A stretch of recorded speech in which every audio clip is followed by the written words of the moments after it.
Tuangazie mengine mengi ambayo yanaendelea duniani huko, ambapo bana jana mashambulizi ya anga yameanza tena kati ya Marekani na Irani. Kama umekuwa mfuatiliaji mzuri wa taarifa, utakuwa umekutana na taarifa hiyo ambayo ni kama inakwenda kuibadilisha tena dunia. Mashambulizi ya anga yameanza tena kati ya Marekani na Irani mwishoni mwa juma, huku kila upande ukidai kushambulia maeneo ya kijeshi karibu na mlango bahari wa Hormuz. Vita saizi inapiganwa baharini. Muda huu saizi vita saizi, kama ukisikia mashambulizi unajua basi ni karibu na mlango bahari. Kamandi kuu ya Marekani ilisema ilifanya mashambulizi ya kujilinda kwenye rada za Irani na maeneo ya kutoa amri na udhibiti wa ndege zisizo na rubani huko Goruk, Irani na kisiwa cha Osim weekend hii. Sasa wakati huo kikosi cha walinzi wa mapinduzi ya Kiislamu cha Irani IRGC chenyewe kilisema kimelenga kambi ya anga iliyotumiwa na vikosi vya Marekani kulipiza kisasi, lakini hakikusema ni wapi wamelenga. Hapo awali vyombo vya habari vya Marekani viliripoti kwamba Rais Donald Trump alikuwa ameomba kufanyiwa kwa marekebisho katika pendekezo la hivi karibuni ambalo lingeweza kuwa msingi wa makubaliano ya amani, ingawa hakukuwa na dalili yoyote ya mafanikio. Marekani inasema mashambulizi yake siku ya Jumamosi na Jumapili yalikuwa ni kujibu vitendo vya uchokozi vya Irani vilivyojumuisha kupigwa risasi kwa ndege isiyo na rubani ya Marekani ya MQ-1 ilikuwa ikifanya kazi yake juu ya maji ya kimataifa. Marekani inasema mashambulizi yake siku ya Jumamosi na Jumapili, yani mwishoni mwa wiki iliyopita ile, yalikuwa ni kujibu vitendo vya uchokozi vya Irani vilivyojumuishwa kupigwa risasi kwa ndege isiyo na rubani hiyo ya Marekani iliyokuwa ikifanya kazi juu ya maji.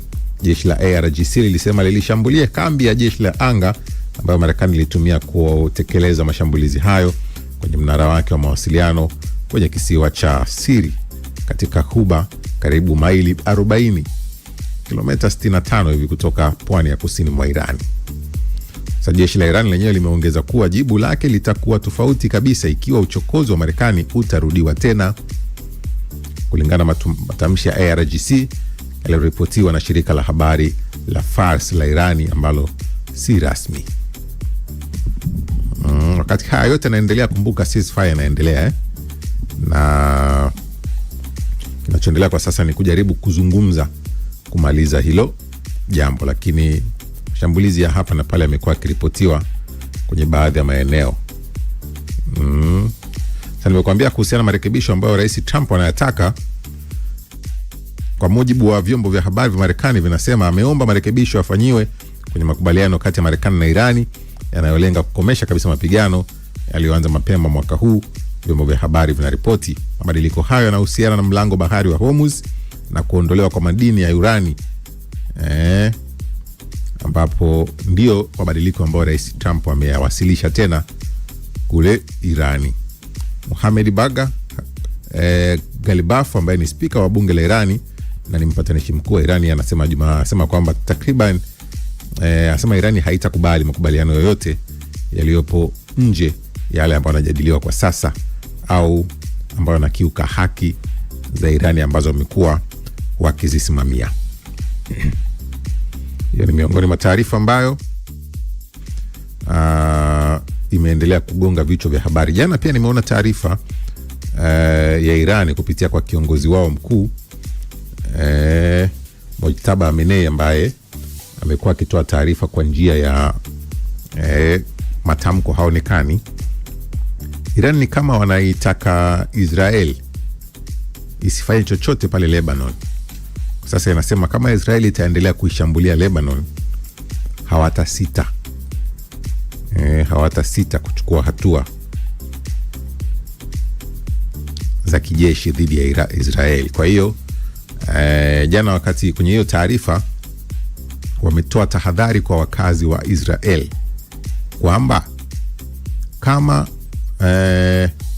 wakazi wa Israeli wakisikia taarifa yoyote kwamba taifa lao limefanya shambulizi lolote jipya Lebanon, basi wao waanze kuondoka Israeli kwa sababu watashambuliwa. Umeelewa hiyo kauli kwamba kama ukisikia Israeli, yani taifa lenu nyie wana Israeli, limefanya shambulizi lolote Lebanon tena, basi nyie msisubiri kuambiwa ondokeni, mnatakiwa muanze kuondoka kwa sababu ni tayari ni uchokozi ambao tumesema usifanyike. Hiyo ni kauli iliyotolewa jana kwenye ile taarifa ya kiongozi mkuu wa Irani Mojtaba Khamenei, Ayatollah, ambaye amekuwa akitoa taarifa kupitia vyombo vya habari mbalimbali vya kitaifa vya Irani.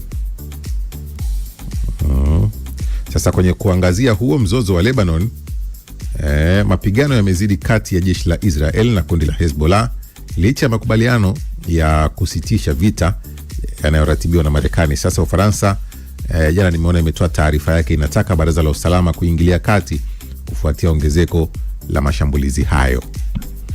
Kumbuka mgogoro huo pia wa Lebanon na of course ni mgogoro wa Israeli na Hezbollah, ambao Hezbollah wenyewe wapo Lebanon. Sasa msuluhishi ni Marekani na ipo ceasefire inaendelea, japokuwa wachambuzi wa masuala ya kimataifa wanasema hawaioni tena kwa sababu mashambulizi yamekuwa ya kila siku, kwa kisingizio cha kwamba tunajilinda, lakini ndio mashambulizi yenyewe. Na weekend hii ilitoka taarifa mbaya kwa kweli ikieleza maeneo muhimu ya Lebanon kusini kule ya kumbukumbu, majumba ambayo yamekuwa yamehifadhiwa kwa ajili ya kumbukumbu mbalimbali za kitaifa za Lebanon yalishambuliwa na kubomolewa vibaya mno na majeshi ya Israel. Sasa Ufaransa yenyewe inasema hali sio hali, Baraza la Usalama liingilie kati ili kunusuru hali hiyo. Ufaransa imeitisha mkutano wa dharura wa baraza hilo la usalama la Umoja wa Mataifa ambao ni jana, ilikuwa kujadili vita vinavyoendelea Israeli dhidi ya Lebanon.